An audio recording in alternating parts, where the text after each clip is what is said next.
Praise lord. దేవుని పరిశుద్ధమైన ఘనమైన శ్రేష్టమైన నామని మహిమ ఘనత ప్రభావాలు కలుగును గాక. హల్లెలూయా. దినాన పరిశుద్ధాత్మ దేవుడు మన ముందు ఇచ్చిన వాక్య భాగం చూద్దాము. 70వ కీర్తన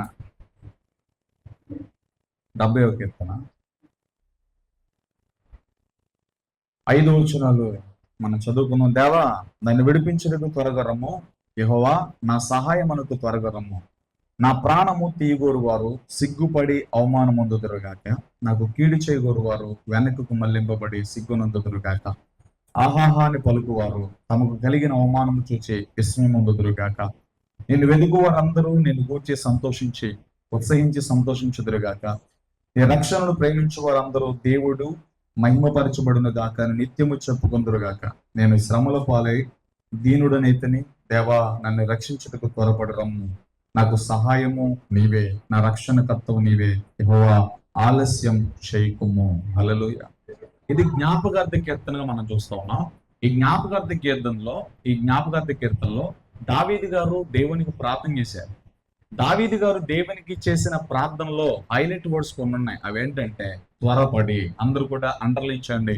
త్వరపడి. ఆలస్యం చేయదు దేవా, త్వరపడి రా, నాకు సహాయం చేయి. త్వరపడి రా, నన్ను విడిపించు. మొదటి మాటలు అంటున్నాడు, దేవా నన్ను విడిపించుటకు త్వరగా రా. హల్లెలూయా. రెండోది అంటున్నాడు, నాకు సహాయము నువ్వు త్వరగా రమ్ము. నా ప్రాణము తీయగోరు వారు చాలా మంది ఉన్నారు. ఆమేన్. దేవుని సన్నిధిలో దావీదు చేస్తున్న ప్రార్థనని ఈ రోజు మనం జ్ఞాపకార్థం చేస్తున్నాం. మనం కూడా త్వరగా ఈ అప్పుల నుండి, ఈ బానిసత్వం నుండి, బంధకాల నుండి, ఈ దరిద్రం నుండి, ఈ రోగం నుండి నాకు త్వరగా విడుదల ప్రభా. నన్ను త్వరగా స్వస్థపరచు ప్రభా. నన్ను త్వరగా వాడుకో ప్రభా. త్వరగా వివాహం జరగాలి. నేను చదివిన చదువును బట్టి మంచి ఉద్యోగం రావాలి. వివాహం జరిగిన నాకు పిల్లలు కావాలి. నాకు గర్భఫలం త్వరగా ఇవ్వు ప్రభా. నేను ఒక మంచి ఇల్లు కట్టుకోవాలి. త్వరగా నాకు ఇంటిని దయచు ప్రభా. ప్రతి విన్నపాన్ని దేవుని దగ్గర పెట్టి మనం అడుగుతున్నప్పుడు, విన్నపాన్ని వినిపిస్తున్నప్పుడు, మనం చేసే ప్రార్థనలో మనకు తెలియకుండానే వచ్చే వర్డ్ ఏంటంటే, ఆ పదం ఏంటంటే త్వరగా చెయ్యి. హల్లెలూయా.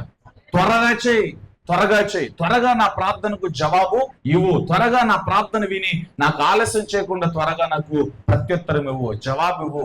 ఎగ్జాక్ట్ గా మార్తా మరియమ్మ ఇదే ఇష్యూలో యేసు ప్రభు దగ్గరికి వర్తమానం పంపారు. ప్రభువా, నీవు ప్రేమించుచున్న లాజరు రోగిగా ఉన్నాడు, మృతుడైపోతున్నాడు. నువ్వు వస్తే బ్రతుకుతాడు, నువ్వు రాకపోతే చచ్చిపోతాడు. నువ్వు ఎక్కడున్న త్వరగా వచ్చి నా తమ్ముడిని బ్రతికించు. నీవు ప్రేమించుచున్న లాజర్ను బ్రతికించని వర్తమానం పంపారు. హల్లెలూయా. అప్పటికి లాజర్ చనిపోలా. లాజరు బ్రతికి ఉన్నాడు, కొనవుపురుతూ ఉన్నాడు, కొట్టిమిట్టులాడుతూ ఉన్నాడు. ఆ సిచ్యువేషన్ లో యేసు ప్రభు దగ్గరికి వర్తమానం వెళ్ళింది. అయితే యేసు ప్రభు రాలా. వాళ్ళు అడిగింది ఏంటంటే త్వరపడరా. ఎందుకంటే కొన ప్రాణంతో ఉన్నాడు, కొట్టిమిట్టలాడుతున్నాడు, ఎప్పుడు చనిపోతాడో తెలీదు. నువ్వు వస్తేనే బ్రతుకుతాడు, నువ్వు రాకపోతే చనిపోతాడు. ఆలస్యం చేయకు ప్రభువా అని వర్తమానం పంపారు. ఇష్యూ అయితే యేసు ప్రభుకి అర్థమైంది. పరిస్థితి యేసు ప్రభు తెలుసుకున్నారు. కానీ యేసు ప్రభు వెంటనే రాలేకపోయారు. అప్పటికి లాజరు చనిపోయాడు. 4 రోజులు అయిపోయింది. మీ అందరికి తెలుసు. 4 రోజుల తర్వాత మార్తా మరియమ్మ దగ్గరికి యేసు ప్రభు వచ్చారు. వారిని చూసి యేసు ప్రభు వారి కన్నీరు విడిచారు. తర్వాత పునరుత్థానమును జీవము నేనే, సందేహించొద్దు, మీరు రండి, లాజర్ నేను బ్రతికిస్తానని చెప్పి యేసు ప్రభు వారు ఆ సమాధి దగ్గరికి వెళ్ళారు. ఆయనతో పాటు చాలా మంది వెళ్ళారు. ప్రాముఖ్యంగా మార్తా మరియమ్మ ఉన్నారు. రాయిని బొరలించమన్నారు. రాయి తీయగానే లాజరు బయటకు రాని యేసు ప్రభు పలికారు. జీవం ఆయనలోనికి వెళ్ళింది. ప్రార్థగుడ్డలతో తిరిగి లేసి వచ్చాడు. ఇదంతా మనకు తెలుసు. అయితే ఇక్కడ మనం నేర్చుకోవాల్సిన ఒక కంటెంట్ ఏంటంటే, త్వరపడి యేసు ప్రభు రాలా. మార్తా మరియమ్మ కోరింది ఏంటంటే నువ్వు త్వరగా రా, ఆలస్యం చేయొద్దు. ఆలస్యం అయితే ఏమవుతుంది? చెయ్యి దాటిపోతుంది. ఆలస్యం అయితే ఏమవుతుంది? చాలా ఇబ్బంది అవుతుంది. హల్లెలూయా.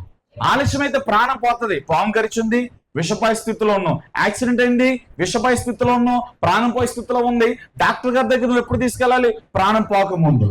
సమయానికి తీసుకెళ్తే, రక్తం పోకముందు తీసుకెళ్తే, ఏదైనా కొద్దిగా రక్తం పోతే రక్తం ఎక్కించైనా ప్రాణం ఉంటే ఏదో రకంగా నేను బ్రతికించడానికి వాళ్ళు ట్రై చేస్తారు. ప్రాణం పోయిన తర్వాత తీసుకెళ్తే డాక్టర్ నేను ట్రీట్ చేస్తాడా? ట్రీట్మెంట్ ఇస్తాడా? ఎవడో. ఇదే విషయంలో యేసు ప్రభు త్వరపడిరా. దావీదు అంటున్నాడు, త్వరగా వచ్చి నన్ను విడిపించు, త్వరగా వచ్చి నాకు సహాయం చేయి, నా శత్రువుల చేతిలో నుంచి నన్ను విడిపించు అంటున్నాడు. హల్లెలూయా. మార్తా మరియమ్మ కూడా ఇదే కోరారు, అయ్యా త్వరపడిరా. మనం చేసే ప్రార్థన ఇదే, త్వరగా ఈ అప్పుల బంధకాల నుంచి నాకు విడుదల, త్వరగా నేను ఇల్లు కట్టుకోవాలి, త్వరగా వివాహం జరగాలి, త్వరగా పిల్లలు కావాలి, త్వరగా ఉద్యోగం రావాలి, అన్ని త్వరగా. నువ్వు అనుకున్నంత మాత్రాన దేవుడు త్వరగా ఇచ్చాడు. హల్లెలూయా. చెల్లితల్లి చెప్పండి. దేవుడికి అన్ని తెలుసు.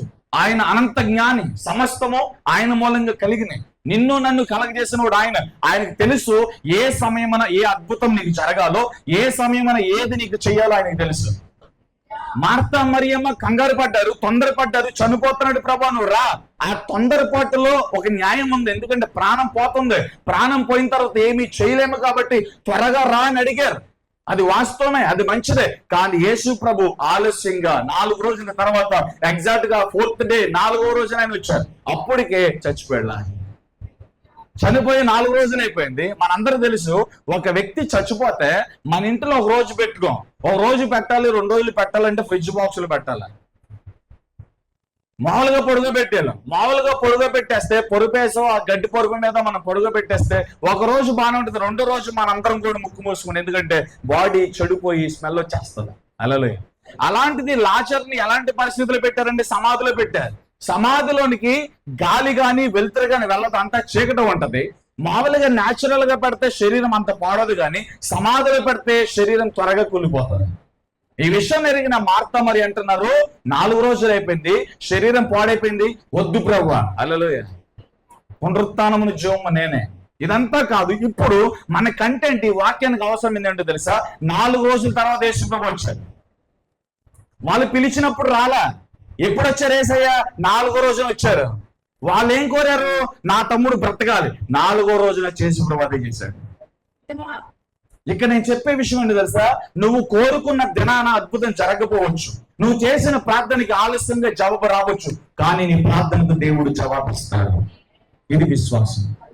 నువ్వు అనుకున్న సమయంలో అనుకున్నట్టుగా అవ్వకపోవచ్చు, నువ్వు ఎక్స్పెక్ట్ చేసింది నువ్వు పొందుకోకపోవచ్చు, నువ్వు కనిపెట్టింది నీకు ఆలస్యం కావచ్చు, కానీ నువ్వు ఏ విశ్వాసంతో కనిపెట్టావో ఆ విశ్వాసం బట్టి దేవుడు రాబోయే రోజుల్లో నువ్వు ఊహించిన దానికంటే ఆశించిన దానికంటే అత్యధికమైన అద్భుతం చేయగలిగిన దేవుడు వేస్తుంది.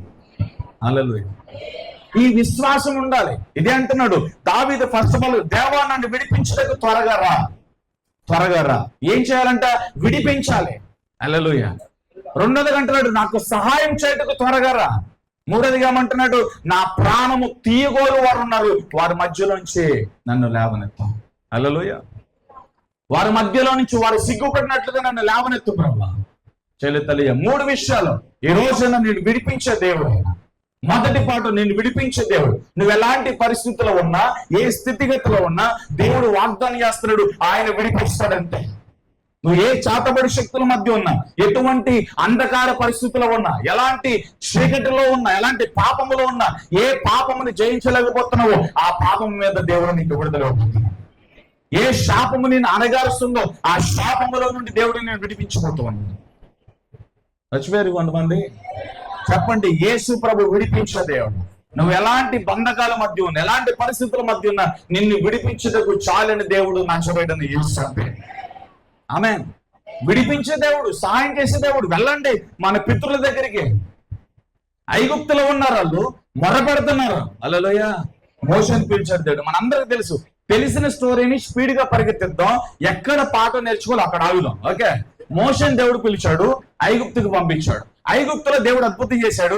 ఒక్క అద్భుతంలోనే దేవుడు తన ప్రజలను తీసుకురాగలిగిన సమర్థుడు. అయితే అక్కడ ఇశ్రాయేలు ప్రజలు ఐగుప్తులో దేవుని పూర్తిగా నమ్మలేకపోతున్నారు, ఆయన మహిమను చూడలేకపోతున్నారు. ఆయన ఎలాంటోడో మోషే చెప్పిన వాళ్ళు అర్థం చేసుకోలేని పరిస్థితుల్లో ఉంటే మోషేని ఐగుప్తుకి పంపించడం, అద్భుతం చేయడం, ఫర్రో కన్నులు తెరవటం, ఫర్రో వదిలేద్దామా ఇలా పంపించేద్దామా, ఎందుకు తలగని పండుకునే లోపల ఫర్రో హృదయాన్ని దేవుడు కట్టుపరచడం.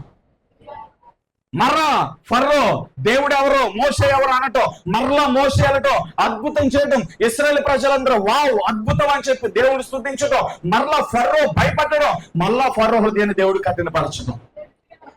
ఇది నిరాటకంగా జరుగుతుంది. చాలా అద్భుతాలు దేవుడు అక్కడ చేశాడు. హల్లెలూయా. ఫైనల్ గా ఆఖరి అద్భుతం ఏంటో తెలుసా?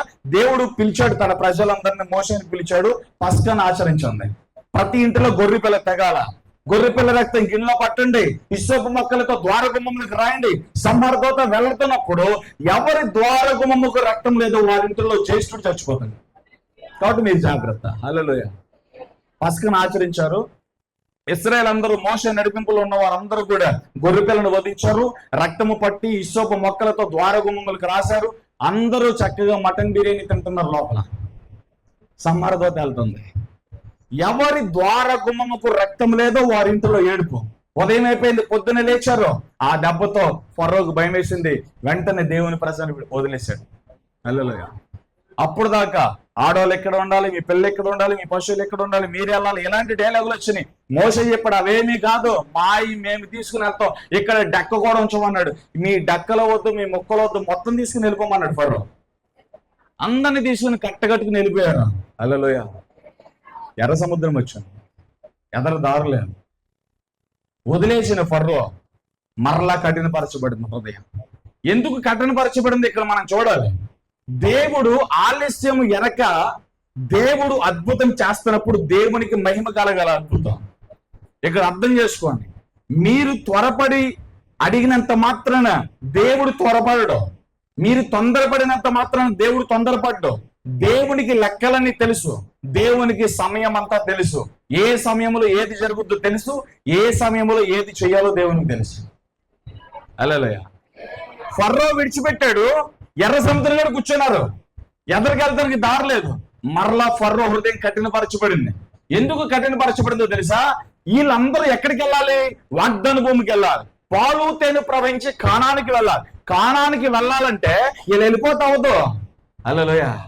వారు వెళ్ళి అక్కడ స్థిరపరచబడాలి అంటే వీరు దేవుని శక్తిని ఎరగాలి, దేవుని ఎలా ఆరాధించాలో ఎరగాలి, దేవుని ఎలా మహిమపరచాలో ఎరగాలి, దేవుని సన్నిధిలో ఎలా ఎదగాలో వదగాలో తెలుసుకోవాలి. ఈ పాఠాలన్నీ, ఎక్సర్సైజెస్ అన్ని కూడా వీళ్ళు యాత్రలో, వీళ్ళ ప్రయాణంలో దేవుడు నేర్పిస్తున్నాడు. గొనిగునోడు ఎల్లా, సనిగునోడు ఎల్లా, ఎదురు తిరుగునోడు ఎల్లా, తిరుగుబాటు చేసినోడు ఎల్లా, ఎవడు దీనుడిగా ఉన్నాడో, మోషే నాయకత్వంలో, యెహోషువ నాయకత్వంలో ఎవరు నమ్మకంగా ఉన్నారో వారు మాత్రమే వెళ్ళారు. దేవుడు ఎంతమంది ప్రజలలో మోషే హృదయాన్ని కఠినపరిచి అందరిని పరిశీలన చేశాడు, అందరిని పరీక్ష పెట్టాడు. గొనిగిన వారిని, సనిగిన గురుగులన్నిటిని దేవుడు ఏరేశాడు. మేలైన విత్తనాలు మాత్రం వాగ్దానం భూమికి నడిపించాడు. ఎప్పుడు ఈ పరీక్ష అనేది దేవుడు మన జీవితంలో ఎప్పుడు పెడతాడు. ఒక అబ్రహాంకే కాదు, ఒక యోబుకి కాదు, ప్రతి విశ్వాస జీవితంలో, ప్రతి సేవా పరిచర్య జీవితంలో, ప్రతి దైవజనుడి జీవితంలో ఈ పరీక్ష ఉంటది. హల్లెలూయా. ఫరోను వదిలేశాడు, భయపడ్డాడు, దేవుని కార్యాలకు భయపడ్డాడు. మరల వెంటనే ఫరో కఠినపరచబడ్డాడు. అరే మన పిల్లలు చచ్చిపోయారు. ఇప్పుడు కోపం ఏంటి తెలుసా? దేవుడు కాదు, ఇశ్రాయేలు ప్రజలు కాదు, ఎవరిని లెక్క చేసేది లేదు, మొత్తం తీయండి అన్నాడు. 600 అతి శ్రేష్టమైన రథాలు తీశారు. హల్లెలూయా. మేలైన ఆయుధాలు, బలమైన బల్యాలు, ఈటెలు, కత్తులు, డాళ్ళు పట్టుకున్నారు. దొరికినట్టు ఒక బల్లెము పొడిస్తే, ఒక ఈటు పొడిస్తే నలుగురిలోకి దూరిపోతుంది. బలమైన ఈటలు తీశారు. ఇశ్రాయేలు ప్రజలందరూ దొరికినట్టుగా చంపేయాలి. మన పిల్లల్ని చంపేశారు. వాళ్ళ దేవుడు మన పిల్లల్ని చంపేశాడు. బేభత్సమైన కోపంతో ఫరో ఊగిపోతూ 600 శ్రేష్టమైన రథాలతో ఇశ్రాయేలు ప్రజలను చంపడానికి, ఊచబోత కోయడానికి, రక్తపాతమును ఏరులుగా ప్రవహింప చేయడానికి వస్తున్నాడు ఫరో. విషయం తెలిసింది. 600 రథాలతో ఫరో వస్తున్నాడు. ఎదరెళ్దాం అంటే ఎర్ర సముద్రం, 2 ఆప్షన్లు. ఒకటి, సముద్రంలో దూకి ఈదుకుంటాడు, అలా లేకపోతే ఫరో చేతిలో చావాలి. తప్పించుకోవడానికి అవకాశం లేదు. 2 మార్గాలు. ఈ పరిస్థితుల్లో మీరుంటే ఏం చేస్తారో నాకు తెలియదు. అక్కడ మోషే ఎదురుగా నిలబడ్డారు అందరూ. మోషే వెళ్తే ఎదురుగా ఎర్ర సముద్రంలో దూకి చావాలి, లేదా ఫరో చేతులు చావాలి. చావు తప్ప వేరే ఆప్షన్ లేదు. చావు తప్ప వేరే ఆప్షన్ లేదు. ఈ రెండింటిలో ఏదో ఒకటి చెయ్యాలి. ఇక్కడికి ఎందుకు తీసుకొచ్చావు మమ్మల్ని? ఇక్కడ చంపడానికి తీసుకొచ్చావా? కంగారు పడిపోతున్నారు, తొందరపడుతున్నారు. విడిపించుటకు శక్తి కలిగిన దేవుని దగ్గరికి మోసం వచ్చాడు. ప్రభా నన్ను ఏం చేయమంటాను? నేను మీకు తోడుగా ఉన్నాను అంటున్నాడు దేవుడు. ఊరికే నిలిచి ఉండమన్నాడు దేవుడు. మీరు చూస్తున్న శత్రువులు మరికొద్ది సేపట్లో మీరు చూడరంటున్నాడు దేవుడు. అద్భుతమైన వాగ్దానాలు, వాగ్దాన పలుకులు, వాగ్దాన మాటలు దేవుని సన్నిధిలో నుంచి మోషే చెవులకు ఊడిపడుతున్నాయి. ఆ మాటలు ఇశ్రాయేలు ప్రజల దగ్గర చెప్తే నమ్మటానికి ఎవరో వీరిగా లేరు, నమ్మే పరిస్థితులు లేరు. ఎందుకంటే పరిస్థితి ఎలా ఉందో తెలుసా? ఎర్ర సముద్రము, వెనకమాల ఫరో, వేరే ఆప్షన్ లేదు. నమ్మశక్యంగా లేవు దేవుని మాటలు. అక్కడ మోషే చెబితే వాళ్ళు నమ్మలా. దేవుడు అద్భుతం చేస్తాడు. ఊరికే నిలిచి చూడండి, ఆయన జరిగించే అద్భుతం, ఆయన జరిగించే రక్షణ కార్యం చూడండి. దేవుడు చెప్పాడని చెప్పి మోషే చెప్తుంటే కొంతమంది సనుగుతూనే ఉన్నారు, గొలుగుతూనే ఉన్నారు, కొంతమంది మాత్రమే నమ్మారు అక్కడ. హల్లెలూయా. ఈలోపు ఫర్రో రానే వచ్చాడు, భయపడిపోయారు. దేవుడు చెప్పాడు, మోషే టెన్షన్ పడకు, కూల్గా ఉండు, నీ చేతిలో ఉన్న కర్ర సముద్రం మీద చాపు. హల్లెలూయా. తన ప్రజలను విడిపించడానికి ఎర్ర సముద్రాన్ని పాయలుకి చేసిన దేవుడు, చిన్న చిన్న పిచ్చుకులను కూడా కేర్ చేసి దృష్టించిన దేవుడు, తన పోలికలో నిన్ను నన్ను చేసి తన ఆత్మ నీలో నాలో స్థిరపరిచిన దేవునికి నువ్వు నేనంటే ఇంకా ఎంత ఇష్టం ఆలోచించు. హల్లెలూయా. ఎర్ర సముద్రాన్ని 2 గోడలుగా నిలబెట్టాడండి. ఎర్ర సముద్రం 2 గోడలుగా నిలబెట్టి బురద లేకుండా, తేమ లేకుండా ఆరిన నేలగా చేశారు. ఈ ఇన్స్టంట్ అంతా, ఈ క్లిప్స్ అంతా ఎవరు చూస్తున్నారంటే రథం మీద ఉండి ఫర్రో చూస్తున్నాడు, ఫర్రో సేనలు చూస్తున్నారు. ఫర్రో వచ్చేసాడు. ఫర్రో చూస్తూ ఉండగా ఇశ్రాయేలీయులు సముద్రంలో నుండి నడుచుకుంటారు. హల్లెలూయా. అరే వెళ్ళిపోతున్నారా, వెళ్ళండ్రా, దొరికినట్టుగా చెప్పండి అన్నాడు ఫర్రో. ఆకాశం నుంచి ఉరుముల వేరపులు దిగిపోతున్నాయి. ఒక్క గుర్రం గాని, ఒక్క రథము గాని అడుగు ముందుకి, గజం ముందుకు వెళ్తానికి వీల్లేదు. ఎందుకని తెలుసా? ఇశ్రాయేలును విడిపించడానికి మన మధ్యలో దిగొచ్చాడు. ఫర్రో చేతుల నుంచి విడిపించిన దేవుడు, ఫర్రో బానిసత్వంలో నుండి తన ప్రజలు విడిపించిన దేవుడు, నిన్ను విడిపించడానికి దేవునికి తెలుసు. ఫర్రో అంటే మామూలుడు అనుకున్నావా? ఐగుప్తు అంతటిని కూడా చేతిలో పెట్టుకుని, హల్లెలూయా, ఐగుప్తు అంతటికి కూడా రాజుకున్న ఫర్రో చేతుల నుండి, బానిసత్వంలో నుండి వాగ్దాన భూమిని నడిపించడానికి ఎర్ర సముద్రాన్ని దేవుడు పాయలు చేశాడు. రాజుల ఆజ్ఞల్ని దేవుడు మార్చాడు, ప్రకృతిని దేవుడు శాసించాడు. వాళ్ళకి దప్పిక అయితే బండ వచ్చిందండి, నీళ్లు బండలో నుండి నీటిని ఇచ్చాడండి దేవుడు. ఆకాశంలో నుంచి దేవుడు ఆహారాన్ని ఇచ్చాడండి. పక్షులు వచ్చి కోసుకు తినండ్రని పుర్రేలు చాలా ఒళ్ళో పడిపోయినాయండి. ఎవరు పోషిస్తాడండి వాళ్ళు నిన్ను? ఎవరిని అవసరత తీర్చేది? మనుషులా? ఇశ్రాయేలు ప్రజలు కాల్పలం అంతటిని కూడా పోషించింది దేవుడు, నడిపించింది దేవుడు. మేఘ స్తంభమై, అగ్ని స్తంభమై తన ప్రజల మీద వాలి రెక్కలతో నడిపించాడండి దేవుడు. నిన్ను విడిపించే సమయంలో దేవుడు నేను నడిపిస్తాను. హల్లెలూయా. త్వరపడి రా, నా దగ్గరకు వచ్చి నన్ను నడిపించు, విడిపించు అంటున్నాడు ఇక్కడ దావీదు. హల్లెలూయా. సహాయం చేయడం 2వ మాటలో సహాయం అనే ఉంది అక్కడ. హల్లెలూయా. దేవుడు సహాయం చేశాడు. శత్రు సేనలు వారి మీదకి వెళ్తూ ఉంటే దేవుడు వాళ్ళ మీదకి దిగొచ్చాడని. దేవుడు వాళ్ళ మీదకి దిగొచ్చాడు ఎందుకని తెలుసా? ఉరుములు మెరుపులు ఆయన సైన్యంలో పెట్టి, ఉరుములతో మెరుపులతో దేవుడు యుద్ధం చేస్తాడు. హల్లెలూయా. ఫిలిస్తీన్ల మీదకి ఉరుములతో మెరుపులతో యుద్ధం చేసి ఫిలిస్తీన్లు తరుము కొట్టలేదా? మనకి మొదటి సమయాల గ్రంథంలో మనకు కనబడుతుంది. హల్లెలూయా. 7వ అధ్యాయంలో, మొదటి సమయాల గ్రంథం 7వ అధ్యాయంలో దేవుడు ఫిలిస్తీన్ల మీదకి ఉరుములతో మెరుపులతో దిగొచ్చాడండి. తల్లి చెప్పండి. ఫర్రో సేనలు దేవుని ప్రజలు ముట్టుకోకుండా దేవుడు ఉరుములతో మెరుపులతో దిగొచ్చాడు. వారి ప్రాణమునకు నష్టం జరగకుండా, వారికి ఏ విధమైన అభ్యంతరం లేకుండా, ఎటువంటి నష్టం లేకుండా దేవుడు వారికి సహాయం చేశాడండి. వారికి సహాయం చేసి దేవుడు నీకు సహాయం చేస్తాడు. హల్లెలూయా. లాజరును విడిపించలేదా? మరణకరమైన పరిస్థితి, ప్రాత గుడ్డలతో చుట్టబడిన లాజరును విడిపించాడు మరణం నుండి. లాజరును బ్రతికించాడు. మార్తా మరియమ్మకు సహాయం చేశాడు. ఆ దేవుడు బ్రతిగా ఉన్నాడు కదా. ఆ దేవుడినే కదా మనం ఆరాధించాలి, ఆ నామమే కదా మనం ఉచ్చరించేది. వారి మధ్యలో నడిచిన దేవుడు మన మధ్యలో కూడా ఈరోజు వాక్యం ద్వారా మాట్లాడుతున్నాడే, ఆత్మ ద్వారా దేవుడు నీతో మాట్లాడుతున్నాడే. ఎందుకు భయపడుతున్నావు? దేనికి భయపడుతున్నావు? నేను విడిపించడం ఆయన నీతో ఉన్నాడు. నీకు సహాయం చేయడానికి ఆయన చెయ్యి కురచగలేదు. ఆయన ధారాళంగా చేతిని దక్షిణాస్తాను చెప్పండి. చెప్పండి. ఫస్ట్ మాట నిన్ను ఖచ్చితంగా విడిపిస్తాడు. 2వ పాట ఖచ్చితంగా ఆయన నీకు సహాయం చేస్తాడు. నీకు సహాయం చేసే దేవుడు ఆయన. హల్లెలూయా. నీకు సహాయం చేసే దేవుడు. నీ ప్రాణము ఎవరు తీయాలని చూసినా, నువ్వు పతనం అయిపోవాలని ఎవరు కోరుకున్నా, నిన్ను ఎలాంటి శాపనతాలు పెట్టినా, నువ్వు నాశనం అయిపోతూ ఉన్నా, నీ మీద చాటబడి చేయి, నువ్వు చెల్లంగి చేయను, ఏదైనా చేయను, దేవుని చేతిలో నువ్వు ఉన్నంత వరకు ఏది ఎంత మాత్రమో నీకు కీడు జరగదు, హాని జరగదు. నేను కాపాడే దేవుడు కొనుక్కోడు. హల్లెలూయా. అంటున్నారు, ఇదిగో నా ప్రాణము తీయగోరు వారు అంటున్నాడు. 2వ వచనంలో నా ప్రాణము తీయగోరు వారు, నాకు కీడు చేయగోరు వారు. హల్లెలూయా. ఇక్కడ 3 పాఠాలు. ఫస్ట్ పాఠం ఏంటి? నన్ను విడిపించు, నాకు సహాయం చేయి. 2 పాఠాలు. 3వ పాఠం ఏంటి తెలుసా? నా ప్రాణము తీసేవారు ఉన్నారు. తర్వాత నాకు కీడు జరగాలని కోరుకునేవారు ఉన్నారు. 3వదిగా నన్ను చూసి ఆహాహా అని నవ్వే వాళ్ళు ఉన్నారు. హల్లెలూయా. నిన్ను చూసి నవ్వుతున్నారా? నువ్వు పాడైపోవాలని నీ కీడు కోరుతున్నారా? నిన్ను నాశనం చేయాలని చూస్తున్నారా?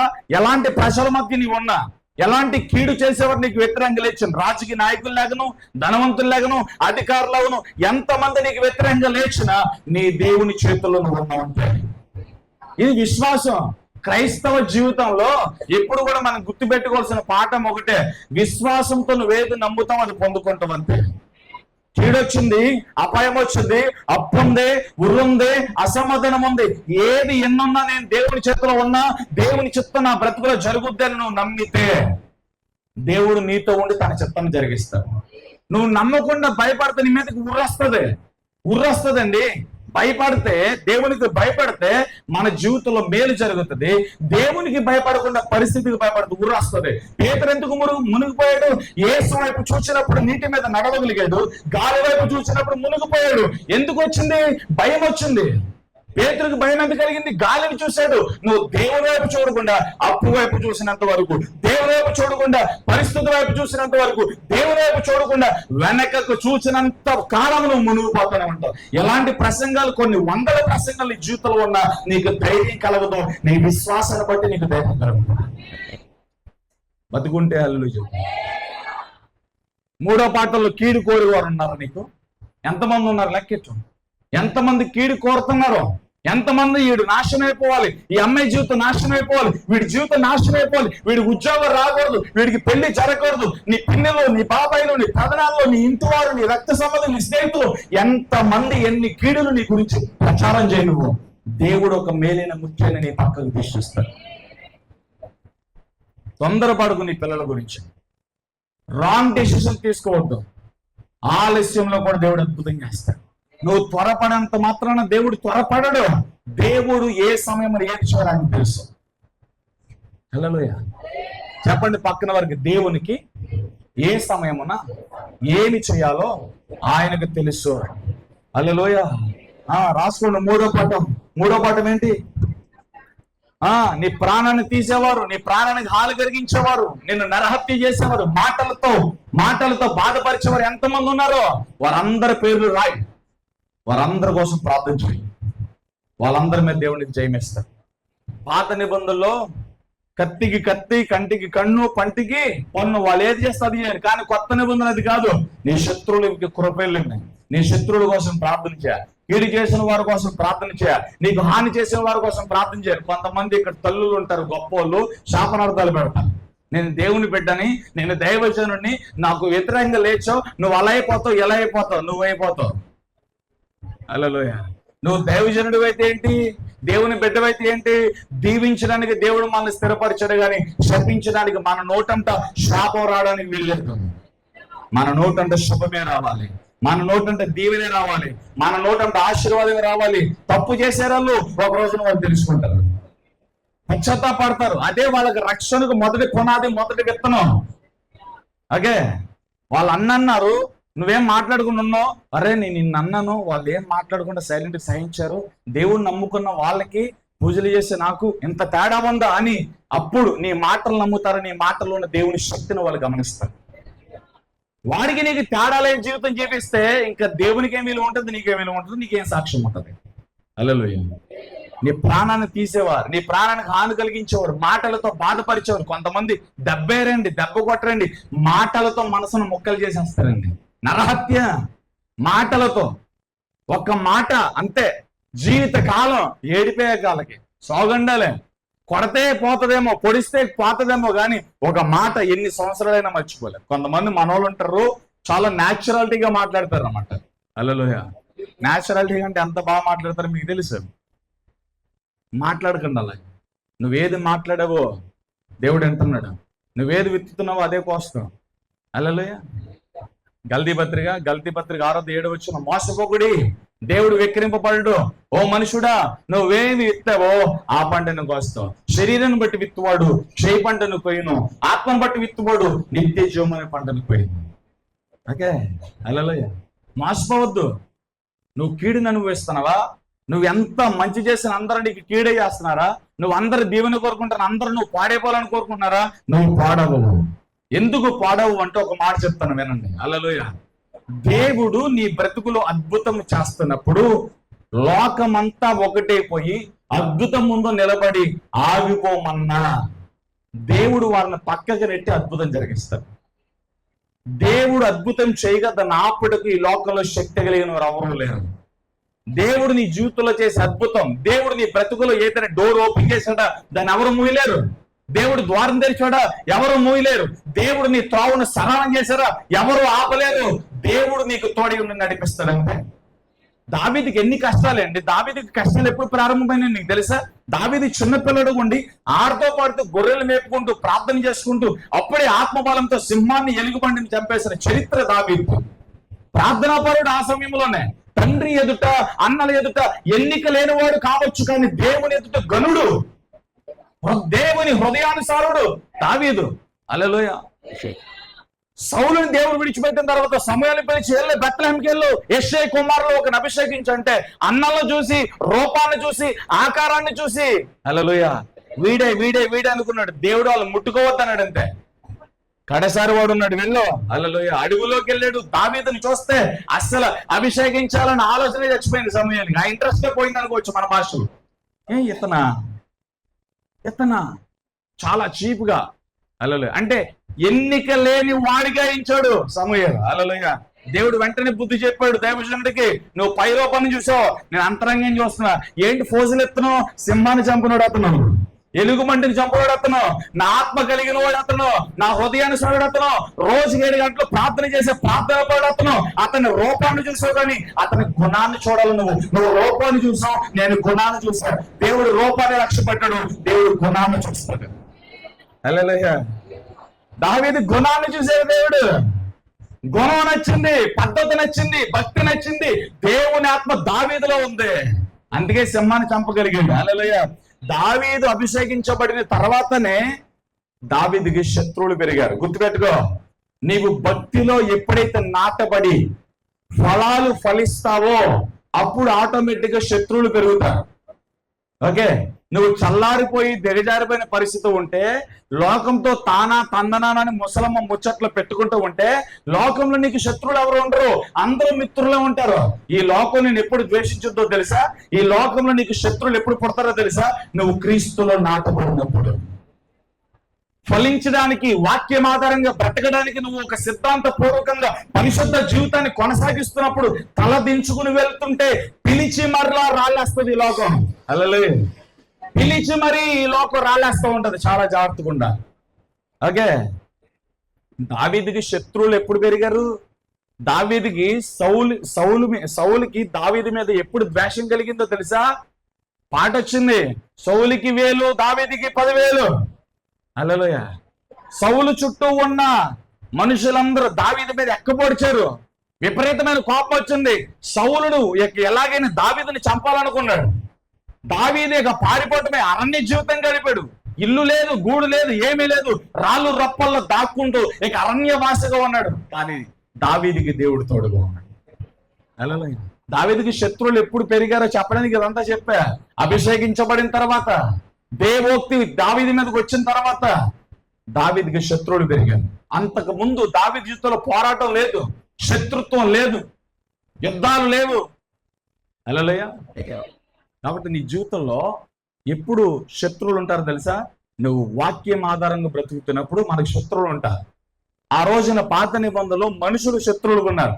కొత్త నిబంధనలో మన శత్రువులు దురాత్మ సమూహాలు, చాతబడి చీకటి శక్తులతో మనం పోరాడాలి. హల్లెలూయా.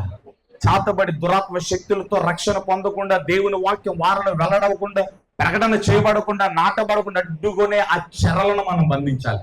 రోగాలతో, శాపాలతో, కొన్ని రోగాలతో కొన్ని అవయవాలను బ్లాక్ చేసి, మనుషులు సమాధానం నెమ్మది లేకుండా, భార్యాభర్తలు విడిపోయేటట్లు చేసి, పిల్లలు పుట్టకుండా చేసి, వివాహం జరగకుండా చేసి, చదువుకు తగ్గ ఉద్యోగం లేకుండా చేసి, కొంతమంది మీద ఆ శాపాలు పనిచేస్తూ ఉంటాయి. వాటిని అభిషేకంతో మనం విరగొట్టాలి.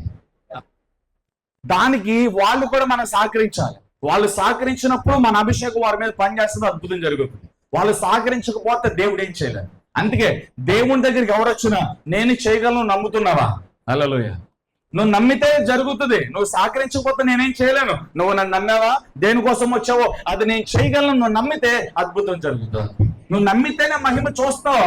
ఇదే చెప్పింది వాక్యం. నీ విశ్వాసాన్ని బట్టి అద్భుతం జరుగుతుంది, నీ నమ్మకాన్ని బట్టి దేవుని కార్యాలు జరుగుతాయి. నువ్వే ఆలోచించుకో. హల్లెలూయా. నీకు ఎంతమంది వ్యతిరేకంగా లేచారో వాళ్ళందరి కోసం నువ్వు ప్రార్థన చేయ. రాసుకోండి. నా శత్రువులు, నన్ను చూసి హేళన చేసేవారు, నన్ను చూసి ఆహాహా అని నవ్వేవారందరికీ రక్షణ కలగాలి, వాళ్ళు మారు మనసు పొందాలి, వారు నిత్య జీవానికి వెళ్ళాలి. దేవా వారిని దృష్టించని చెప్పి వాళ్ళ కోసం మీరు ప్రార్థన చేయండి. వాళ్ళందరి మీద దేవుడు నీకు జయమిస్తాడు. హల్లెలూయా. శత్రువుల మీద పగ మనం తీర్చుకోకూడదు, మన శత్రువుల మీద మన పగ దేవుడు తీర్చుకుంటాడు. యుద్ధం మాయం చేస్తాడు. హల్లెలూయా. చేతులు తెలియ చెప్పండి. ఇప్పుడు ఎన్ని పాఠాలు వచ్చినాయి? ఇక్కడ 6 పాఠాలు వచ్చినాయి. ఒకటి, విడిపించే దేవుడు, సహాయం చేసే దేవుడు. తర్వాత సిగ్గుపడతాడు. ఏంటది? ఏం చెప్పాను నీకు? ప్రాణం తీగో వారి చేతిలో నుంచి నేను విడిపిస్తాడు. 3వ పాఠం. 4వ పాఠం, కీడు నుంచి మనల్ని విడిపిస్తాడు. నిన్ను చూసి నవ్వేవారు అందరి చేతుల నుంచి దేవుడు నేను విడిపిస్తాడు. 5 పాఠాలా? ఎన్ని పాఠాలు ఏం రాశారు చెప్పండి? చెప్పండి. ఫస్ట్ పాఠం, విడిపించే దేవుడు, సహాయం చేసే దేవుడు, నీ ప్రాణము తీవ్ర శత్రువుల చేతుల నుంచి విడిపించే దేవుడు. తర్వాత కీడు చేసే వారి చేతుల నుంచి విడిపించే దేవుడు. ఆహాహా అని నిన్ను చూసి హేళనగా నవ్వుకునే వారి చేతుల నుంచి దేవుడు నేను విడిపిస్తాడు. ఎంతమంది నవ్వుతున్నారు? నవనం అంటే నీ అవమానానికి రెట్టింపు ఘనత ఇచ్చే దేవుడు నీకు తోడుకున్నాడు. నీ బూడిదని పూదండగా మార్చే దేవుడు నీకు తోడుకున్నాడు. హల్లెలూయా. హల్లెలూయా. ఇప్పుడు ఈ 5 పాఠాలు నీ జీవితంలో జరగాలంటే నువ్వు చేయాల్సిన పని ఉంటుంది. హల్లెలూయా. తల్లి చెప్పండి. మీరు నేర్చుకుని ఈ పాఠాలన్నీ మీ జీవితంలో జరగాలి. దేవుడు నన్ను విడిపించడానికి త్వరగా రావాలి, దేవుడు నా శత్రువుల చేతుల నుంచి విడిపించడానికి త్వరగా రావాలి, నాకు సహాయం చేయాలి, నన్ను చూసి నవ్వేవారు అందరూ, నా కీడుని కోరుకున్న వారు అందరి ఎదుట నేను ఎదగాలి అనే ఆశ ఎంతమందికి ఉంది? హల్లెలూయా. మీరందరూ చేయాల్సిన పని ఒకటి ఉంది. అదేంటో తెలుసా? దేవుని కోసం బ్రతకండి. లోకంలో ఏది మీ జీవితంలో రాబోతుంది. ఇటు ఆదరణ, ఇటు హెచ్చరిక. ఈ ప్రసంగంలో 2 ఇప్పటిదాకా మీకు సహాయం చేసే దేవుడు, విడిపించే దేవుడు, తోడుంటే దేవుడు, ఎక్కడ సిగ్గుపరచడానికి పాఠాలు మనం నేర్చుకున్నాం. అయితే ఇప్పుడు దేవుడు హెచ్చరిక చేస్తున్నాడు. ఇవన్నీ మీ జీవితంలో చూడాలి అంటే మీరు దేవునికి నమ్మకం ఉండాల్సిందే, వేరే ఆప్షన్ లేదు. హల్లెలూయా. తల్లి చెప్పండి. ఎందుకంటే గుణము ఎరగకపోతే, భక్తి మనం సరిగ్గా చేయకపోతే మనకు చాలా నష్టం జరుగుతుంది. దీని ఎగ్జాంపుల్ గా ఒక్క పాఠాన్ని మాత్రం, చిన్న పాఠాన్ని చూపించి నేను వాక్యాన్ని ముగిస్తాను. 2వ రాజుల గ్రంథంలో మనకు ఒక ఇన్సిడెంట్ గుర్తుకొస్తుంది. 2వ రాజుల గ్రంథం 4వ అధ్యాయం 38వ వచనం నుంచి 41వ వచనం వరకు త్వరగా ఒకరు అందించాను.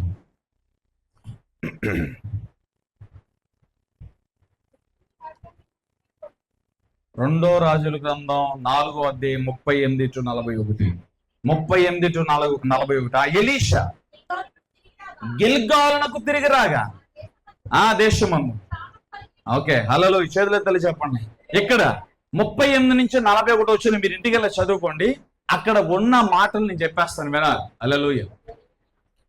గిల్గాల్ అనే ప్రాంతంలో ఎలీషా ఏం చేశాడంటే బైబిల్ స్కూల్ పెట్టాడు. ఎలీషా ఎన్ని అద్భుతాలు చేశాడు? 9 అద్భుతాలు చేశాడు. ఏలియా 9 అద్భుతాలు చేశాడు. ఎలీషా 18 అద్భుతాలు చేశాడు. హల్లెలూయా. చేతులెత్తి తెలియజెప్పండి. ఏలియా గొప్పవాడు, ఎలీషా గొప్పవాడు అంటే మనం చెప్పలేం. రంగా చెప్పాలంటే ఎలీషా గారు గురువు ఎవరంటే ఏలియా. ఏలియా గారు గొప్పవాడు అంటాం. మరి ఆయనకంటే 2 అద్భుతాలు చేశారు కాబట్టి ఎలీషా గారు గొప్ప అంటాం. గొప్ప కాదు అని డిసైడ్ చేయాల్సిన మనం కాదు, దేవుడు. అవి వద్దు. అలా ఎవరు గొప్ప, ఎవరు మంచోళ్ళు, ఎవరు చెడ్డ, ఇవి వద్దు మనకి. కొంతమంది సేవకుల మధ్య వాళ్ళు బెస్టా వీళ్ళు బెస్టా ఇలాంటివి చూస్తారు. అయ్యొద్దే. హల్లెలూయా. తీర్పు తీర్చేది దేవుని పని. చేతులు తల్లి చెప్పండి. ఏలియా ఎలీషాని మాత్రమే తయారు చేశాడు. ఎలీషా 2 పాల ఆత్మతో నింపబడి, ఏలియా కంటే డబుల్ పోర్షన్ ఆఫ్ అనాయింటింగ్ తో నింపబడి చాలా మంది శిష్యులు తయారు చేశాడు. చాలా మంది శిష్యులు తయారు చేయడంలో 2 పాఠశాలలు పెట్టాడు. హల్లెలూయా. బైబిల్ ట్రైనింగ్ సెంటర్ 2 పెట్టాడు. ఒకటి బేతేలులో ఒక బైబిల్ స్కూల్ ఉంది ఎలీషాకి. 2ది గిల్గాల్ అనే ప్రాంతంలో ఒక బైబిల్ స్కూల్ ఉంది. హల్లెలూయా. ఇప్పుడు గిల్గాల్ అనే ప్రాంతంలో స్టూడెంట్స్ చాలా మంది ఉన్నారు. వాళ్ళందరూ భోజనం చేయాలి. భోజనం చేయడానికి అక్కడున్న ఒకరిని పిలిచి ఏం చేశాడంటారే, మనందరం భోజనం చేయడానికి కూర ఉండవు. ఒక పెద్ద కుండలో కూర ఉండని చెప్పి కూర ఉండమన్నాడు. హల్లెలూయా. ఓకే, పొయ్యి వెలిగింది, కుండ పెట్టారు, నీళ్లు పోసారు, దాంట్లో కూరకి ఆకులు కావాలి. ఒకడు వెళ్ళి చేలోకి వెళ్ళి పొలంలోకి వెళ్ళి అడవిలోకి వెళ్ళి ఆకులు కోసుకున్నారా, కూర ఆకులు అంటే వాడు వెళ్ళి కోసుకొచ్చాడు. హల్లెలూయా. చేయలేదు చెప్పండి. ఇదంతా ఎక్కడ జరుగుతుందంటే గిల్గాల్. గిల్గాల్ అంటే మీరు గుర్తుకు రావాలి. గిల్గాల్ అంటే ఎవరికి నేను గుర్తు వస్తుందా? మోషే చనిపోయిన తర్వాత యెహోషువ నాయకత్వంలో గిల్గాల్ అనే ప్రాంతంలో యోర్దాన్ ఉంది. యోర్దాన్ రెండుగా చీలిపోయిన తర్వాత యెహోషువ ఏం చేశాడంటే 12 గోత్రాల ఆధారంగా ఒక్కొక్క గోత్రాలు ఒక్కొక్క రాయిని అక్కడ పెట్టాడు. పెద్ద పెద్ద రాయిని పెట్టాడు. పెట్టి ఏమంటాడంటే రాబోయే తరం వారికి, రాబోయే మన బిడ్డలకు, రాబోయే తరాల యొక్క చిన్నపిల్లలకి దేవుని యొక్క మహిమ, దేవుని యొక్క ప్రభావం తెలియడానికి ఈ రాళ్లను మన జ్ఞాపకార్థంగా పెడదాం. ఇది ఎక్కడ ఉంటుంది? యెహోషువ గ్రంథం. త్వరగా యెహోషువ గ్రంథం 4వ అధ్యాయం 19వ నుంచి త్వరగా చదవండి. త్వరగా యెహోషువ గ్రంథం 4వ అధ్యాయం 19వ. జనులు యోర్దాను నుండి ఎక్కువ వచ్చి గిల్గాలు నిలుగా వాళ్ళు యోర్దానులో నుండి తెచ్చిన 12 రాళ్ళు యెహోషువ గిల్గాలులో నిలవబెట్టి ఇశ్రాయేలీయుల తెట్లను రాబో కాలము ఈ సంతతి వారు ఈ రాళ్ళేంటని వారి తల్లిదండ్రులు అడగగా, అప్పుడు మీరు ఇశ్రాయేలీయులు ఆరిన నేలపైన ఈ యోర్దానును దాటి యెహోవా బాహువు బలమైనదని భూనివాసులందరూ తెలుసుకొనుటకు మీరు ఎల్లప్పుడూ మీ దేవుడైన యెహోవాను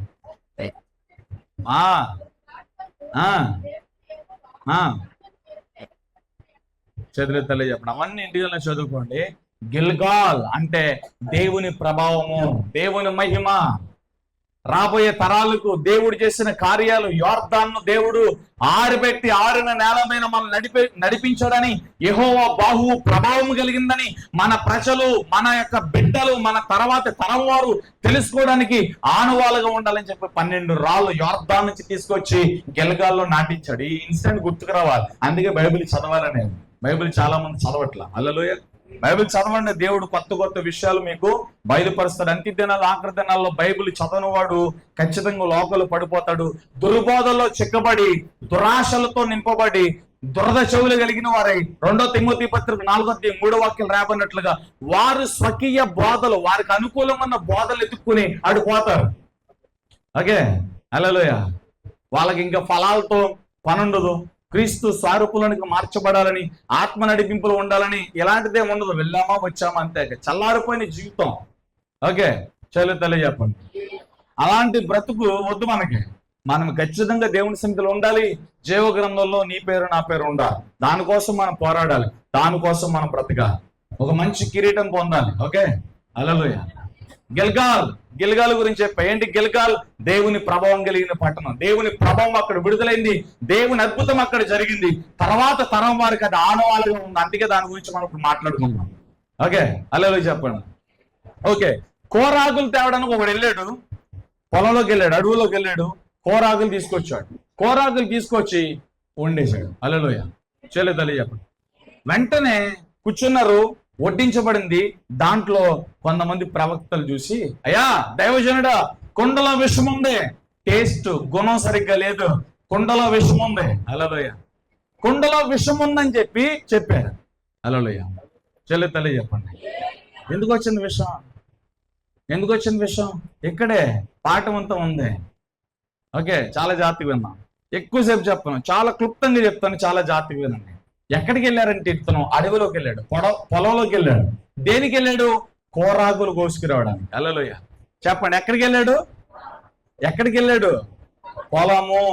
పొలము ఈజ్ ఈక్వల్ టు లోకము. హల్లెలూయా. ఎక్కడికి వెళ్ళాడు ఇతను? పొలములోకి వెళ్ళాడు. పొలం అనే లోకంలోకి వెళ్ళాడు. పొలం అనే లోకంలోకి వెళ్ళినప్పుడు మనం గుణం కలిగి ఉండాలి. ఏది పడితే అది చూడడానికి, ఏది పడితే అది చేయడానికి లేదు. అలా చేస్తే కొండలోని కృషి వస్తుంది. హల్లెలూయా. ఆకులు కోసినోడు కూరాకులు అనుకుని అన్నాకులతో పాటు విషపాకులు కూడా కోసేసాడు. అక్కడ అతను ఏం చూడలేదని రాయబడిందంటే గుణము ఎరగక అని రాయబడింది. చదవండి అన్నమాట, ఎగ్జాక్ట్ గా ఆవిడే చదవాలి. అయితే ఒకడు కూరాకులు ఏరుటకు పొలములోనికి పోయి అది వెర్రి ద్రాక్ష చెట్టు చూచి దాని గుణము ఎరుగక, సీ ద వర్డ్ అండర్లైన్, దాని గుణము ఎరుగక దాని తీగలు తెంపి వడి నిండా కోసుకుని వడి నింపుకుని వచ్చి కూర వండాడంట. హల్లెలూయా. ఓకే, గుణం ఎరగల. గుణం ఎరగకపోతే చాలా నష్టం జరుగుతుంది. అది విషంగా మారిపోయింది. పొలము అనే లోకంలో మనం బ్రతుకుతున్నాం. చాలా జాగ్రత్తగా వినాలి. ఈ లోకం ఒక రంగుల వలయం. ఈ లోకం ఒక రంగుల వలయం. ఈ లోకంలో ఉన్నది శరీరాశ, నేత్రాశ, జీవపు డమ్మం. ఇవి తండ్రి వల్ల కలిగినవి కాదు. ఈ పొలం అనే లోకంలో మనం బ్రతుకుతున్నప్పుడు మనము గుణము ఎరిగి బ్రతకాలి. ప్రతిదీ వివేచించాలి. గుడ్డివారుగా వెళ్ళకూడదు. ఏది పడితే తినకూడదు. ఎక్కడికి పడితే అక్కడికి వెళ్ళకూడదు. ఏది పడితే అది చేయకూడదు. ఓకే, ఈ పొలం అనే లోకంలో మనం బ్రతుకుతున్నప్పుడు ఎప్పుడు కూడా మనం గుర్తుపెట్టుకోవాలి, మనము దేవుని రక్తంతో కడగబడి ఉన్నాము. యేసు ప్రభువుని రక్షకుడిగా అంగీకరించాము. లోకము యేసు ప్రభువుని ద్వేషించింది. లోకంలో మనకి ప్రాధాన్యత లేదు. లోకంలో మనకి ఘనత ఉండదు. లోకంలో మనకు శ్రమ కలుగుద్దని వాక్యం చెప్తుంది. కాబట్టి ఈ లోకంలో మనం ఎలా ఉండాలంటే పాపమును ఎదిరించే వరకు ఉండాలి. సాంప్రదాయాలను, ఆచారాలన్నిటిని కూడా పక్కన పెట్టి దేవుని వాక్యము చేతపట్టి వాక్యం ఆధారంగా ఈ అపోస్తుల నడిపింపులు మనం వెళ్ళాలి. అపోస్తుల నడిపింపులు వెళ్ళకపోతే, వాక్యం ఆధారంగా బ్రతకకపోతే, వాక్యానికి నీ జీవితంలో ప్రాధాన్యత లేకపోతే కొండ అనే నీ బ్రతుకులోనికి, కొండ అనే నీ ఇంటిలోనికి విషం వస్తుంది, శాపం వస్తుంది. ఆ విషమే మరణం, ఆ విషమే శాపం. మంచి మంచి ఇల్లు ఉంటాయి కానీ సమాధానం ఉండదు. మంచి ఆరోగ్యం ఉంటది, సమాధానం ఉండదు. చూడడానికి అంత ఆకారంలో కనబడతాం, మంచి ఆరోగ్యం ఉన్నట్టుకుంటుంది, లోపలంతా దొల్లే, ఏముండదు. విషమందు లోపల, శాపమందు లోపల, డబ్బు ఉంటది, ఇల్లు ఉంటది, పేరుంటది, పదవులు ఉంటాయి, సమాధానం ఉండదు. ఎందుకు సమాధానం లేని ఇల్లు? ఎందుకు సమాధానం లేని లగ్జరీ బ్రతుకు? ఎందుకు సమాధానం లేని పంచ పరమండాలు? సమాధానం ఎందుకు లేదు? నీ జీవితంలో వాక్యం లేదు. నీ బ్రతుకులో యేసు ప్రభు లేడు. నీ జీవితంలో యేసు ప్రభు లేకపోతే, నీ బ్రతుకులో వాక్యం లేకపోతే కొండలోనికి విషం వస్తుంది. లోకం అనే పొలంలో బ్రతుకుతున్నావు. చూపులు జాగ్రత్తగా ఉండాలి, మాటలు, క్రియలు, ప్రవర్తన జాగ్రత్తగా ఉండాలి. ఆఖరికి నువ్వు పడుకునే పరుపు పడకను కూడా దేవుడు గమనిస్తున్నాడు. దేవుడు పరిశుద్ధుడు, పాపమును అంగీకరించడు, పాపమును యాక్సెప్ట్ చేయడు. యెహోవా రోషం కలిగిన దేవుడు ఆయన పరిశుద్ధుడు, పరమ పవిత్రుడైన ఆయన పాపం లేదు, పాపం కనుగొనలేవు, పాపమును చూపించను. ఆయన నిత్య పరిశుద్ధుడైన. ఫలం అనే లోకంలో గుణం ఎరుగుతున్నావా? మనుషులందరి గుణాలు ఎరుగుతున్నావా? లోకం పాడైపోలేదా? లోకము ధనాశలు గతించిపోలేదా? లోకంలో ఎవరు నమ్మకస్తులు లేరని వాక్యం చెప్తుంది. మనుషులు నమ్మొద్దని వాక్యం చెప్తుంది. లోకంలో ఉన్నది ఏది పాటించొద్దు. లోకంలో ఆచారాలు, లోకంలో సాంప్రదాయాలు, లోకంలో ఉన్న అలంకరణతో మీకేంటి పని? సాంప్రదాయాలతో మీకేంటి పని? ఆచారాలతో మీకేంటి పని? కుల వివక్ష ఎందుకు? మత వివక్ష ఎందుకు? భాష విభేదం ఎందుకు? జాతీయ ప్రాంతాలు ఎందుకు? ఇవన్నీ బైబిల్కి విరుద్ధం. బైబిల్లో ఉన్నదంతా ప్రేమ. నిన్ను వల్ల నీ పొరుగు వారు ప్రేమించంతే. పొలం అనే లోకంలో గుణం ఎరిగి లేకపోతే నువ్వు చాలా నష్టంలో ఉంటావు. నాలాంటి సేవకులు ఎంతమంది వచ్చి ప్రార్థన చేశాను. ఇంకా వేరే వేరే సెలబ్రిటీ పాస్టర్ల దగ్గరికి వెళ్ళి నువ్వు ప్రార్థన చేసుకున్న సమాధానం రాదు. సమాధానం ఎప్పుడు వస్తుంది? నువ్వు వాక్యం ఆధారంగా బ్రతికేది. సమాధానకర్తగా దేవుడు నీలో బ్రతుకుతాడు, నీలో నివసిస్తాడు. నువ్వు వాక్యం ఆధారంగా జీవించు, సమాధానకర్తకు దేవుడు నీతో నడుస్తాడు. సమాధానములకు అధిపతి, సమాధానకర్త అయిన, సమాధానం అంతా ఏసే. ఏసంటేనే సమాధానం. అందుకే నా శాంతి మీకు అనుగ్రహిస్తున్నాను యోహాను సువార్తలో. అది లోకంలో డబ్బుతో కొనుక్కోలేవు. డబ్బుతో సమాధానం కొనుక్కోవచ్చు అంటే అసలు మనకి సమాధానమే ఉండదు. సమాధానం ఎంత ఉందంత షాపులో ఉన్నదంతా సెలబ్రిటీస్, కోటీశ్వరులు, లక్షాధికారులు కొనేసుకుంటారు కదండి. హల్లెలూయా. ఇది కొనుక్కునే సమాధానం కాదు, సంపాదించుకునే సమాధానం. క్రీస్తులో ఉన్న సమాధానం, యేసులో ఉన్న సమాధానం. అందుకే ఫిలిప్పు పత్రికలు అంటాడు, ప్రభువు నందు ఆనందించండి. మరలా చెప్పేది ఆనందించండి, మరలా చెప్పేది ఆనందించండి. యేసులో ఆనందం మనకి. అందుకే భలే భలే ఆనందం, భలే భలే సంతోషం. ఎందుకు? నాలో యేసు వచ్చి ఉన్నాను. హల్లెలూయా. చేతులెత్తి చెప్పండి. నీకు విడిపించే దేవుడిగా, సహాయం చేసే దేవుడిగా, నీ శత్రువుల చేతుల నుంచి విడిపించే దేవుడిగా, కీడు నుంచి తప్పించే దేవుడిగా, నిన్ను చూసి ఆహాహా అని నవ్వేవారు అందరి ఎదుట నిన్ను దేవుడు కనపరచాలంటే నువ్వు వాక్యము నెత్తి మీద పెట్టుకుని మోయాలి. వాక్యము నీ జీవితంలో ఉండాలి. వాక్యం ఆధారంగా బ్రతకాలి. యేసులో మిళితమై యేసులో అంటగట్టబడి నువ్వు బ్రతకాలి. అప్పుడు దేవుని జయాన్ని నువ్వు చూస్తావు. హల్లెలూయా. పొలానికి వెళ్ళాడు, లోకంలోకి వెళ్ళినప్పుడు విషయాన్ని ఎందుకు తెచ్చుకున్నా? బ్రదర్, సిస్టర్, నువ్వు చేసే పనులు సాక్ష్యం. నువ్వు ఎక్కడ పని చేస్తే అక్కడ సాక్ష్యం. అమ్మో, వాళ్ళు ప్రార్థన పరులు, వాళ్ళ దైవజనులు, వాళ్ళ దేవుని బిడ్డలు, వాళ్ళతో ఎంతవరకు ఉండాలి అంతవరకు ఎక్కువ మాట్లాడకూడదు, పెట్టుకోకూడదు. ఈ భయం రావాలి. నువ్వు పని చేసేకాడ ఈ భయం రావాలి. నువ్వు ఉద్యోగం చేసేకాడ ఈ భయం రావాలి. నీ ఇంటికాడ ఈ భయం రావాలి. అప్పుడు నీ సాక్ష్యం ప్రబలుద్ది. ఓకే. హల్లెలూయా. చెల్లెత్తలే చెప్పండి, గట్టిగా చెప్పండి. గుణం ఎరగాలండి. గుణం ఎరగకపోతే ఎట్లా? గుణం ఎరుగుతున్నావా? గుణం అంటే ఏంటి చెప్పండి. హల్లెలూయా. గుణం అంటే ఏంటి? ఇప్పుడు కూరగాయలు మీ భర్త గారు మీరే తెస్తారనుకున్నా, దోసకాయ తెచ్చారు, దోసకాయ బాగా సెట్ అవుతుంది. ఓకే. కొట్టుగాడ కొనేటప్పుడు కోసి ముక్క నోట్లో పెట్టి అది చేదుగా ఉందో, పుల్లగా ఉందో, తీగా ఉందో చూడడానికి కుదరదు. కొట్టాడు, ఒప్పుకోడు. నువ్వు డబ్బులు కట్టు, రోడ్డు మీదకి వెళ్ళు, నువ్వు కోసుకుంటావు, నేలకేసి కొట్టుకుంటావు, నాకు ఎందుకంటాడు. ఓకే. డబ్బులు కట్టే వరకు వాడి, డబ్బులు కట్టిన తర్వాత ఇంకా మనం ఏం చేసుకుంటాం వాడికి ఎందుకు? హల్లెలూయా. ఓకే. కొట్టుగాడు కొనుక్కొని తెచ్చుకుందాం. ఆయన అంటే పొలంలోకి వెళ్ళేవాడు. ఇప్పుడు మనకు పొలాలు లేవు, మనకు అన్ని మార్కెట్లో వచ్చేసినాయి కాబట్టి అప్పుడు రోజులు వేరు, ఇప్పుడు రోజులు వేరు కాబట్టి ఓకే. మార్కెట్లో మనకు కావాల్సిన కూరగాయలే కానీ అవైలబుల్. ఓకే. వెళ్ళి తెచ్చుకున్న తర్వాత నువ్వేం చేస్తావు? వాటిని శుభ్రంగా కడిగి, కూర వండే ముందు వాటిని కోసి నోట్లో పెట్టుకుని గుణం చూస్తావు చూడవా, టేస్ట్ చూస్తావు చూడవా, అక్కడ అది జరగల. గుణం ఎరగకుండా, టేస్ట్ చూడకుండా నువ్వు కూర వండేస్తావు. నిన్నేమంటారు చెప్పండి మీ భాషలో? అలాంటి వాళ్ళు ఏమంటారు? కూర వండే ఆడవారు, అది మగవారైనా ఎవరైనా సరే, గుణము చూడకుండా, ఉప్పు కారం చూడకుండా కూర వండేస్తే వాళ్ళని ఏమంటారు మీ భాషలను చెప్పంటే? వాళ్ళు బద్దకస్తులండి. కనీసం కోసే కూర కూడా, ఆ దోసకాయ ముక్క వగరగా ఉందో పుల్లగొందో కూడా చూడకుండా కూర వండేసే వాళ్ళకున్న బద్దగా ఎవరుకుండేది అంటారు కదా, బద్దకస్తులు.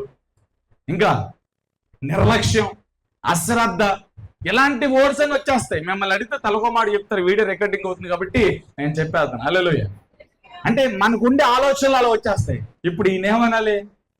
కూరాకులు కోసావు, దాంట్లో కారు ద్రాక్ష కోసావు. నువ్వేం చూడాలి? గుణం చూడాలి, రుచి చూడాలి. గుణం చూడకుండా, రుచి చూడకుండా నువ్వేం చేసావు? కూరలో వేసేసావు. బయటికి వెళ్ళినప్పుడు నీ గుణగణాలు జాగ్రత్తగా ఉండాలి. ప్రతి మనుషుని యొక్క గుణం అంచనా వేయాలి. హల్లెలూయా. లోకంలో ఉన్నదంతా కూడా నువ్వు అంటించుకుని వచ్చావనుకో, నీ చిన్న బిడ్డలకి అపశోభం తెలియదు. నువ్వు చేసిన పనికి నీ ఇంటిలోనికి విషం వచ్చేస్తుంది. నువ్వేదో తేరగా కోర చూపులు చూస్తావు, పనికి మళ్ళీ చూపులు చూస్తావు, అపవిత్రమైన చూపులు చూస్తావు, విషం తెచ్చుకుంటావు. ఆ విషం నీ మీద కాదు, నీ పిల్లల మీద, నీ భార్య మీద ప్రభుత్వం చేస్తుంది. నీ ఇంటిని పాడు చేస్తుంది, సమాధానాన్ని దొంగిలిస్తుంది, నెమ్మదిని దొంగిలిస్తుంది, మనశ్శాంతి లేకుండా ఉంటావు. లక్షలు కట్టుకున్న ఇంట్లో సమాధానం లేదు, లక్షలు పెట్టి కొన్న విలువైన వస్తువుల సమాధానం లేదు, వెనకమాల ఉన్న ఆస్తిపాస్తుల ద్వారా సమాధానం లేదు. ఎందుకు నీ జీవితం? ఈరోజు వాక్యం ప్రశ్నిస్తుంది. అందుకే యేసే నామమున వాక్యానికి విలువ, వాక్యానికి ప్రాధాన్యత, వాక్యం ఏది చెప్పింది అది చెయ్యొద్దన్నది మానే, అది నీకు క్షేమం. గుణమెరగల భయంకరమైన చూపులండి ఈరోజు. భయంకరమైన చూపులు. ఒక కంటి చూపు దేహం అంతటిని నాశనం చేస్తుంది, పాడు చేస్తుంది. ఎందుకంటే దేహం అంతటికి వెలిగించేది కన్ను. ఒక కన్ను చూడండి, హవ్వ పొండుని చూసినప్పుడు రమ్యంగా, ఆహ్లాదకరంగా, ఆకర్షణీయకరంగా హవ్వ కళ్ళకు కనపడింది. చూడబట్టే కదా రమ్యంగా కనపడింది. తేరి చూడబట్టే కదా తినాలని ఆశ కలిగింది. చూడండి, నేత్రాశ శరీరాశను కలిగించింది. దావీదు మిద్దె మీద అటు ఇటు తిరగబట్టే కదా, బత్షెబాని చూడబట్టే కదా ఉరియా భార్యను తెప్పించుకుని పాపం చేశాడు. శరీర కార్యాలు జరిగినాయి అక్కడ. నాతాను వచ్చి గద్దించింది, ఉరియా చంపబడ్డాడు.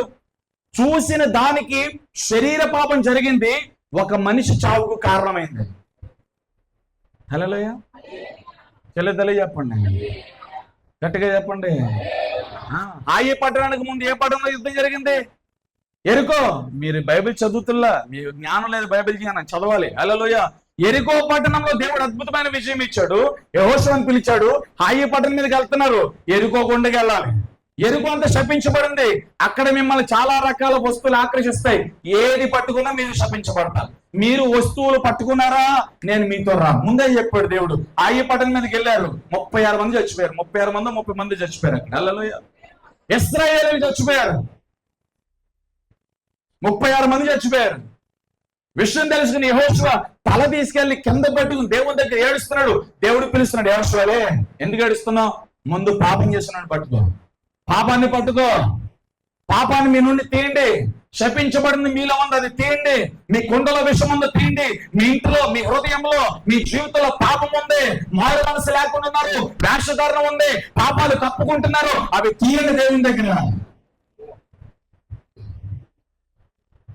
నిలబెట్టాడు 12 గోత్రాన్ని. యోధా గోత్రం పట్టుబడింది. ఆకాను పట్టుబడ్డాడు. నా కుమారుడా, దేవుని బాధ పెట్టావు, మమ్మల్ని బాధ పెట్టావు. 36 మందికి చావుకు కారణమయ్యా. ఏం నువ్వు చేసిన పాపం? ఒప్పుకున్నాడు. అయ్యా, నేను వెళ్తున్నప్పుడు వెండి బంగారపు కమ్మె షేనారు వస్త్రం చూశాను, ఆశించాను. ఎక్కడ పెట్టావు? నా గుడారములు. చూసారా? చూసేది ఆశించాడు. ఎక్కడికి వచ్చేసింది? కుండలోకి వచ్చింది, గుడారంలోకి వచ్చింది, ఇంటిలోకి వచ్చింది. 36 మంది చావు కారణమైంది. చిన్నపిల్లలకి ఉన్నట్టుండి నొప్పులు, అర్ధరాత్రి బట్టి అపవాది పని చేస్తారు. ఒక్కోసారి ఉన్న పలంగా గ్యాస్ పై నొప్పి ఎందుకు వస్తుందో తెలియదు, అనారోగ్యం ఎందుకు వస్తుందో తెలియదు. ఉన్న పలంగా చిన్నపిల్లలు ఉలుక్కుబడి లెగిస్తారు. ప్రార్థన చేసి కూడా పడుకోరు తల్లిదండ్రులు. తల్లిదండ్రులు చేసే పాపాలు, అపవిత్రమైన చూపులు, అపవిత్రమైన కార్యకలాపాలు బట్టి చిన్న చిన్న పిల్లలు చాలా మంది సఫర్ అవుతున్నారని సంఘముతో దేవుని ఆత్మ పెరుగుతున్నాడు.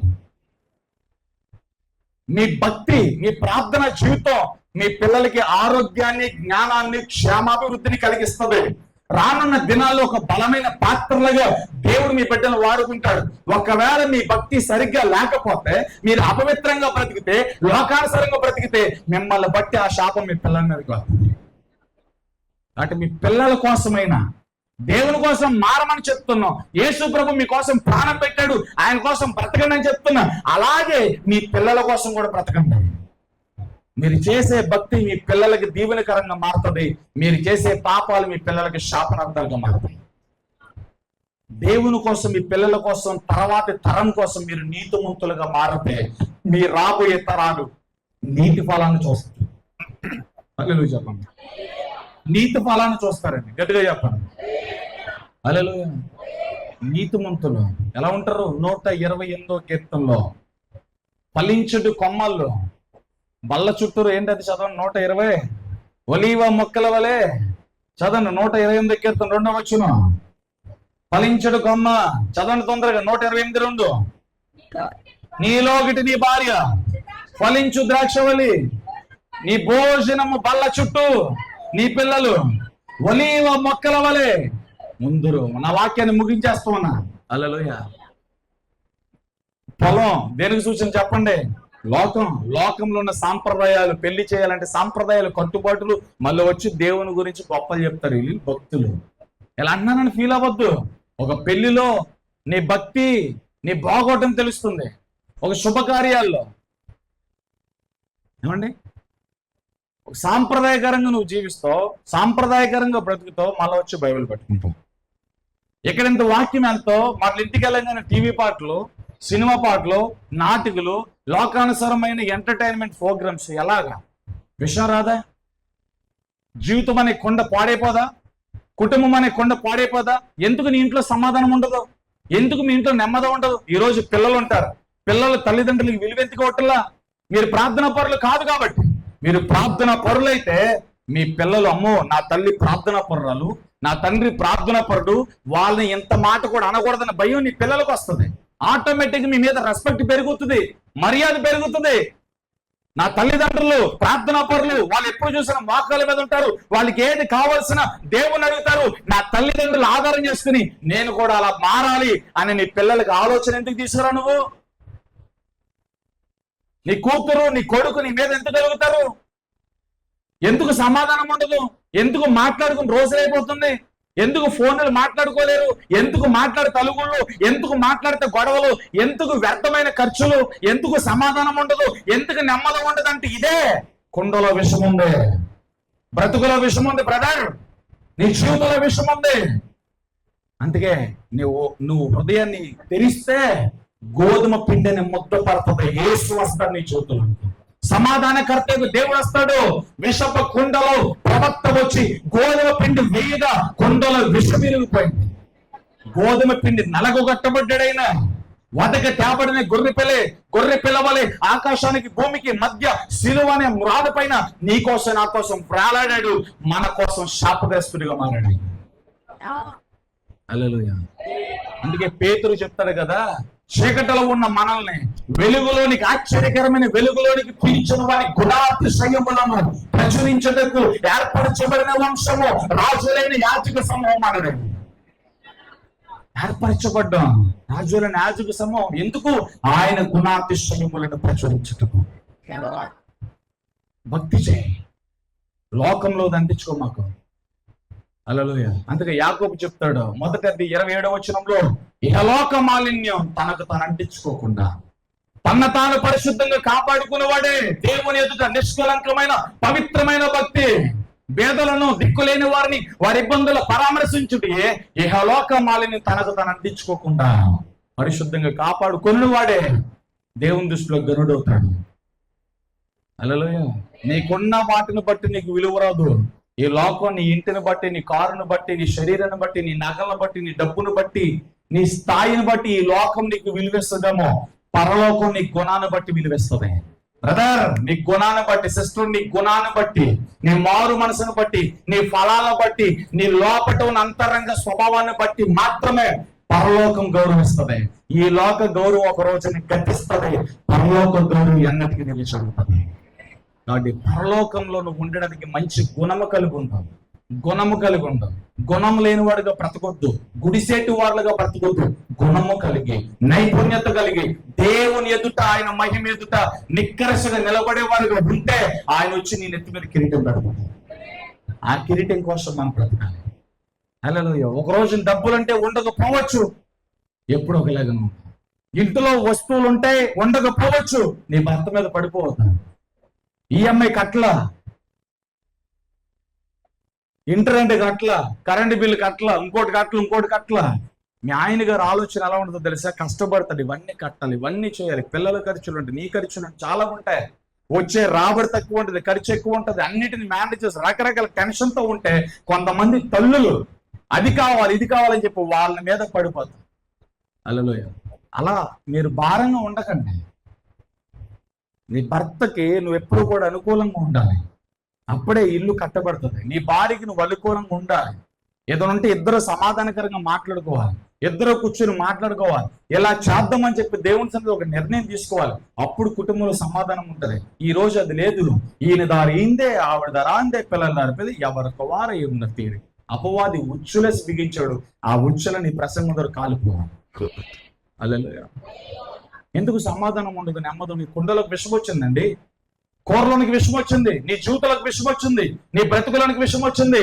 రాసుకోండి, పొలము, లోకము, కుండ నీ జీవితము, నీ కుటుంబం. కుండ నీ జీవితం, నా జీవితము, నా కుటుంబం. లోకంలో ఉన్న ఆకులు, లోకంలో ఉన్న విషం నీ కుండలోకి రాకూడదే. రాసుకున్నారా? పొలం ఏంటి? లోకము, మనం నివసించి ఈ లోకము. కుండ నా జీవితము, నా కుటుంబము. ఓకే, హల్లెలూయా. ఇప్పుడు వాక్యంలో మనం చూస్తే నా కుండలోకి ఏమొచ్చింది? విషం వచ్చింది. హల్లెలూయా. అది చావడానికి ప్రవక్త చేంజ్ చేశాడు. సయా దైవజనుడా, కుండలో విషం ఉంది. ప్రవక్త చేంజ్ చేశాడు, గోధుమ పిండి ముద్ద. హల్లెలూయా. గోధుమ పిండి కుండలో వేయగా కుండలో ఉన్న విషమంతా విరచబడింది. పాపముల చేత, అపరాధముల చేత చచ్చిన మనము అపవాది కబంధ హస్తంలో ఉన్నాము. మొదట దురస్తులము, మొదట మన అవయవాలన్నీ పాపములకు దాసులుగా ఉన్నాయి. యేసు క్రీస్తు ప్రభు మనల్ని చూసి, నశించిపోతున్న మనల్ని చూసి రక్షించడానికి ఆయన వచ్చాడు. హల్లెలూయా. అందుకే బాప్తిజం ఇచ్చి యోహాను యేసు ప్రభుని చూసి లోక పాపమును మోసుకొని పోయి దేవుని గొర్రెపిల్ల. ఎవరు మోసారు మన పాపాలు? గోధుమ పిండి వల్ల కొండలో పడింది ఎవరు? పిండిగా రొట్టిగా కాల్చబడని వెరగొట్టబడ్డాడండి. ముక్కలు ముక్కలుగా వెరగొట్టబడ్డాడు సిలువలో. తునకలుగా శరీరం అంతా కూడా చేర్చబడిందండి. ఆయన ఒక రొట్టి వలె కాల్చబడి ఎర్రటి అగ్నిలో, ఎర్రటి మంటలో, ఎర్రటి సూర్యుడి కింద ఆ దెబ్బల చేత కాల్చబడి శరీరం అనే గోధుమ పిండి అనే శరీరముతో ముక్కలుగా తునకలు చేయబడి తన స్వరూపాన్ని కోల్పోయి కురూపిగా మారిపోయి నిన్ను నన్ను రక్షించాడు. నీలో నాలో ఉన్న పాపం అనే మరణం అనే విషయాన్ని వెరగొట్టి, ఓ మరణమా నీ ముళ్ళెక్కడా? ఓ మరణమా నీ బలం ఎక్కడా?